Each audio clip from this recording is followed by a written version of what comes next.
been fired. And he says it's because he would not change his findings about 6 shootings by police, which he considered to be unjustified. Lorenzo Davis, who will join me in a moment, served in the Chicago Police Department for 23 years, retiring in 2004. But he was hired as an investigator for Chicago's Independent Police Review Authority, IPRA, in 2008.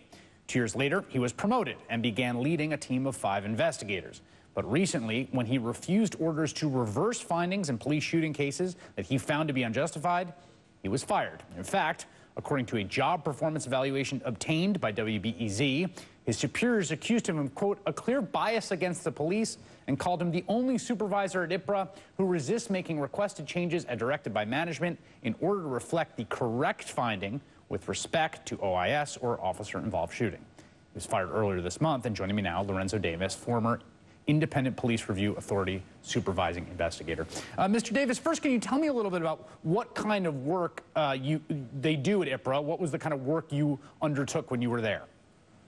Well, at IPRA, we investigate, or when I was there, we investigated complaints of excessive force by Chicago police officers, also complaints of verbal abuse in particular, complaints of racial bias and racial abusive language. And we investigated all police shootings or,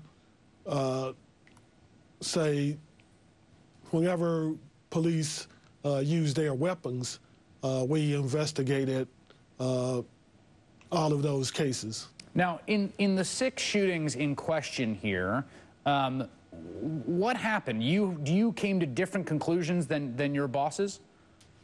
I came to conclusions, and then the bosses reviewed my work and the work of my team and decided that they did not agree with our conclusions.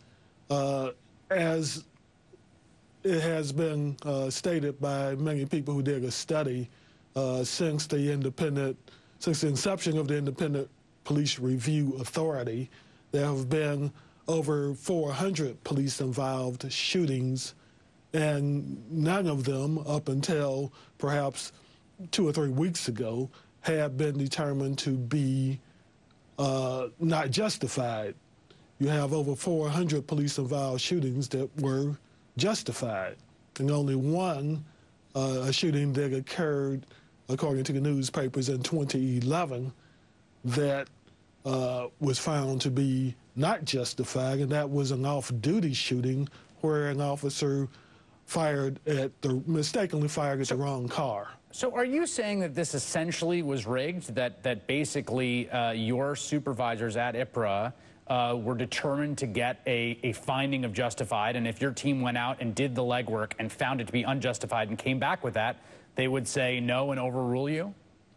Yes, that's exactly what I'm saying.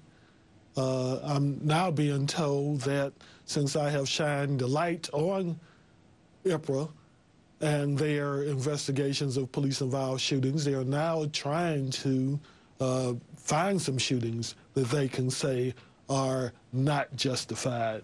But as we all know, up until a couple of weeks ago, more than 400 police-involved shootings were found to be justified. Do you, as was essentially, apparently reportedly written in the review produced by your supervisors, do you have an anti-police bias? Of course not. I love the Chicago Police Department. I was there for 23 years. I started as a patrol officer, and I finished my career as a commander. I commanded both units in patrol, in the detective division, and in special operations. I have numerous friends who are Chicago police officers. My brother is a Chicago police sergeant, retired now. So I have no bias against Chicago police officers. What, my intention was to somehow affect police policy.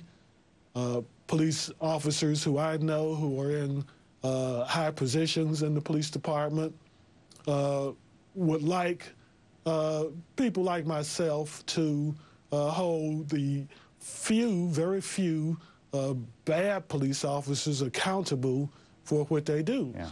And that's what I tried to do from within the Independent Police Review Authority. And now I'm going to try to do it outside of the Independent Police Review Authority. All right, Lorenzo Davis, thank you for your time tonight, sir. Appreciate it. Thank you. Up next, new video showing the moment